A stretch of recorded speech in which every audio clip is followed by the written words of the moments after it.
So hello everyone, I am Aditya Bhalotia from IIT Delhi 9.10।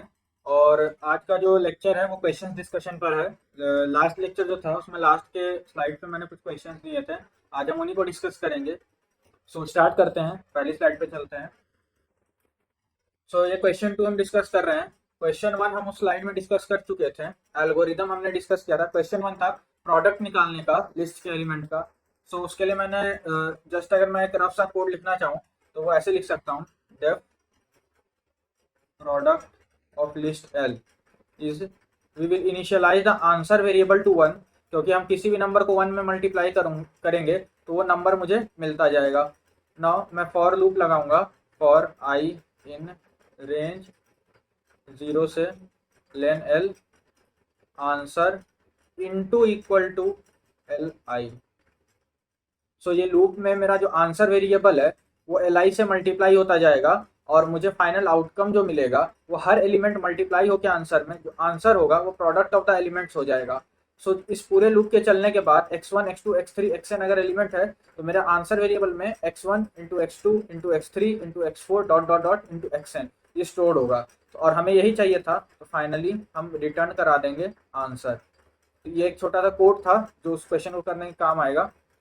अब जो दूसरा क्वेश्चन था हमारा वो ये था कि हमें दो वेक्टर्स को जो कि रिप्रेजेंटेड है एज अ लिस्ट उनको ऐड करना था। तो इसमें हमने बोला था कि हम एक एजम्पशन ले सकते हैं कि L1 and L2 are of same length.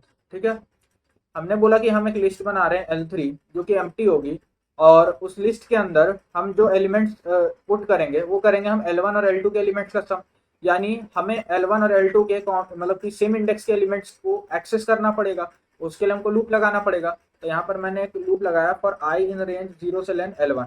Since हम अज्यूम कर रहे हैं कि L1 और L2 सेम लेंथ के हैं तो जब मैं आई को 0 से लेन L1 रन करूंगा, आई 0 से लेन L2 को तक रन करने के इक्विवेलेंट होगा। सो इसका मतलब कि या तो मैं लेन L1 लूँ या लेन L2 लूँ, बात बराबर होगी।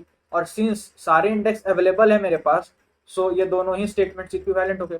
सो you can also replace this L1 by L2 in length function, not other places. So अब मैं क्या करूंगा, L3 क्योंकि मेरी एम्प्टी लिस्ट है तो मैं अगर एक लिस्ट मान लूँ L1 ये थी,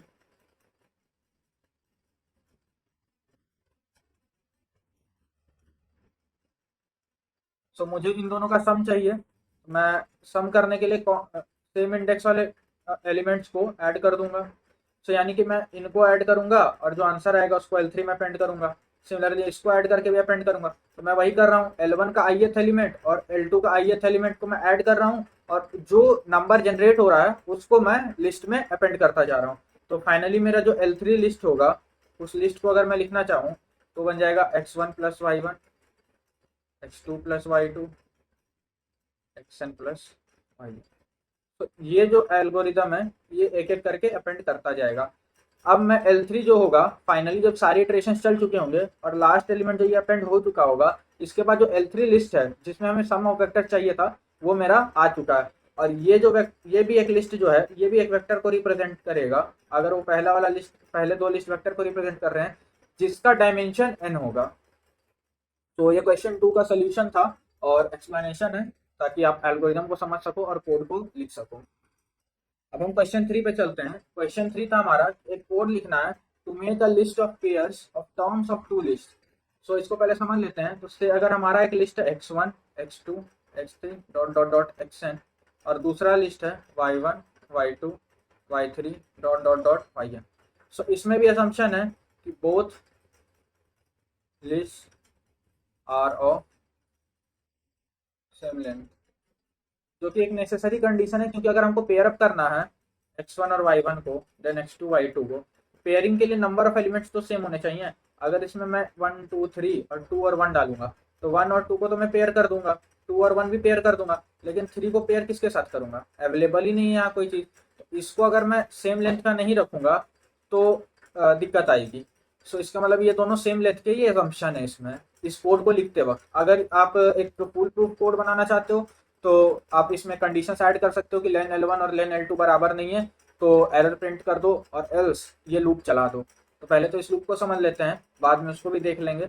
मैंने एक लिस्ट एल इनिशियलाइज किया एम्प्टी लिस्ट से, मैंने बोला कि एक आई मैंने इटरेटिव वेरिएबल डिफाइन किया और फॉर लूप लगाया, बोला फॉर आई इन रेंज 0 से लेन L1, सिंस दोनों सेम है तो यहाँ भी लेन L1 और लेन L2 बराबर होंगे, तो आइडर मैं लेन L1 लिखूं या लेन L2 लिखूं बात बराबर है। यहाँ पर अगर देखो तो मैंने अपेंड किया है L1 आई कॉमा L2 आई को, ये अपेंड करने से होगा क्या कि मेरा एक ट्यूपल अपेंड हो चुका है। ये ट्यूपल मेरा क्या रिप्रेजेंट करेगा, pair of same indexed element, तो मैंने एल में इस ट्यूपल को अपेंड किया। तो ऐसे करके फाइनली लिस्ट में मेरा जो अपेंडेंट होगा वो होगा x1 y1 x2 y2 dot dot dot xn yn, और ये लिस्ट बन जाएगी। और जब लास्ट मेरा फॉर लूप चल रहा होगा, जिस टाइम मेरा last iteration of for loop होगा, तो मेरा ये एलिमेंट अपेंड होगा और उसके बाद लूप से मैं बाहर आ जाऊंगा और ये लिस्ट जो है ये मैं रिटर्न कर रहा हूँ, ठीक है। और अगर मैं इसको अगर एक फुल ग्रुप कोड बनाना चाहता हूँ तो मैं क्या करूँगा, इस जगह पे एक इफ कंडीशन लगा दूंगा, if len L1 not equal to len L2 then print some error जो मैं चाहता हूँ वो लिख दूंगा और मैं फंक्शन को यहीं पे रिटर्न करा दूंगा। एल्स एल्स मैं क्या करूँगा, ये जो फॉर लूप वाला स्टेटमेंट है यहाँ पे ये पूरा लिख दूंगा। सो ये करने से होगा क्या कि मेरा कोड में अगर L1 और L2 इक्वल लेंथ के नहीं होंगे तो पेयरिंग होगी नहीं और मेरा फंक्शन बिना कुछ दिए रिटर्न कर जाएगा। आइदर हम यहाँ रिटर्न कर दें विदाउट एनी आर्ग्यूमेंट, कुछ भी रिटर्न ना करें, दैट मीन्स नन, और अगर हम चाहें तो वही एम्प्टी लिस्ट को भी रिटर्न करा सकते हैं कि कोई पेयरिंग नहीं हुई। सिमिलरली क्वेश्चन 4 था टेलर सीरीज लिखने के लिए of e to the power x, मैंने यहाँ साइन x का एग्जांपल लिया है। सो साइन x का अगर हम टेलर सीरीज देखें